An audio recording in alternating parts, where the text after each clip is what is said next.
karapatan ng mga real estate buyers sa ilalim ng Republic Act number 6552.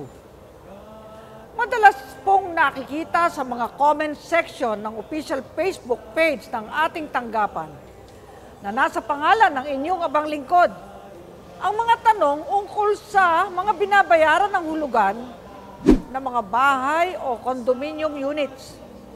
Karamihan sa mga sitwasyong nakikita namin ay ang kanilang mga tanong ukol sa kung ano ang kanilang gagawin kapag sila ay nagsimulang hindi na makapagbayad ng hulog dahil sa nagbago na ang kanilang sitwasyong pinansyal.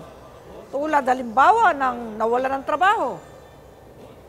Para sa isang tao, ang tirahan ay isa sa mga pangunahing pangangailangan niya at ng kanyang pamilya. Subalit ang pagbili ng bayat lupa ay nangangailangan ng malaking halaga na napakahirap ipunin ng isang ordinaryong empleyado na sumasahod lamang ng minimum wage.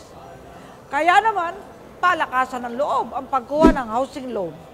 Sa ganitong paraan ay maaaring magkaroon ng bayat lupa ang isang mamamayan sa pamamagitan ng buwan ng paghulog sa kanyang pagkakautang. Habang siya ay hindi pa nakakabayad ay mananatili sa pinagkautangan ang original copy ng titulo ng lupa't bahay.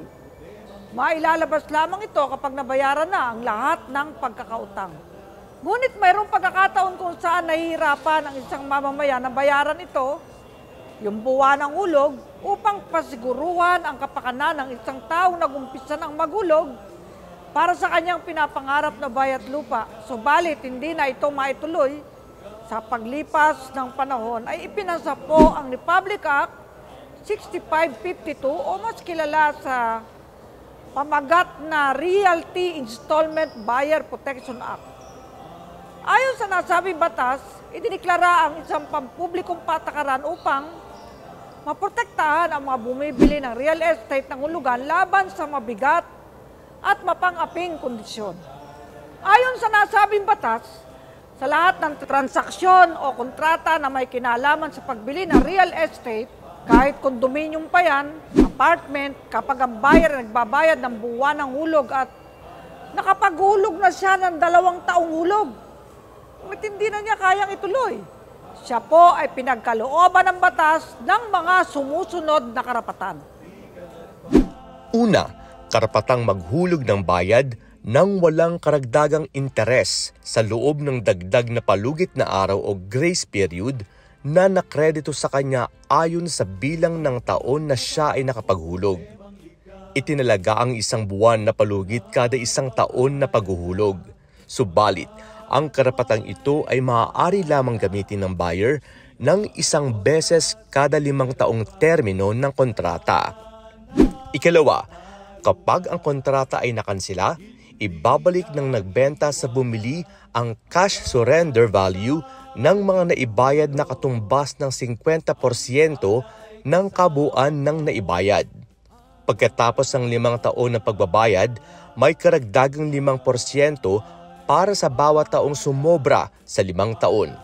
Subalit, ang ibabalik na halaga ay hindi hihigit sa 70% ng kabuuan ng halaga na nabayarang hulog. Ang pagkakansela sa kontrata ay marapat na mangyari pagkaraan ng 30 araw pagkatapos makatanggap ang bumili ng paalala o notice para sa pagkakansela ng kontrata o hiling na wakasan na ang kontrata sa pamamagitan ng Notarial Act at pagkatapos na maibalik na ang kabuuan ng cash surrender value sa nasabing mamimili. Ikatlo, ang lahat ng paunang bayad, deposito o options na naisama sa kontrata ay kasama sa pagkukwenta ng kabuuang naihulog.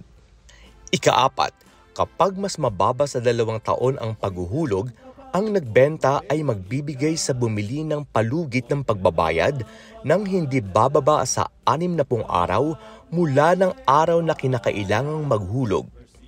Ikalima, kapag ang hindi nakapaghulog ang bumili pagkaraan ng palugit na ibinigay sa kanya, maaaring kanselahin ng nagbenta ang kontrata pagkatapos ng 30 araw mula nang matanggap ng bumili ang Notice of Cancellation o notaryadong hiling na rescission of the contract. Ika-anim, maaari ring ibenta o ilipat ng bumili ang kanyang karapatan sa iba o i-update ang kanyang bayad sa loob ng panahon ng palugit na ibinigay sa kanya o bago ang aktwal na pagkansela sa kontrata. At ikapito, karapatan ng bumili na bayaran ng mas maaga ang kanyang mga hulog o bayaran ng buo ang kanyang pagkakautang sa kahit anong oras ng walang interes. Ang nasabing pagbabayad ng buo ay itatala sa likod ng titulo na sumasakop sa nasabing ari-arian.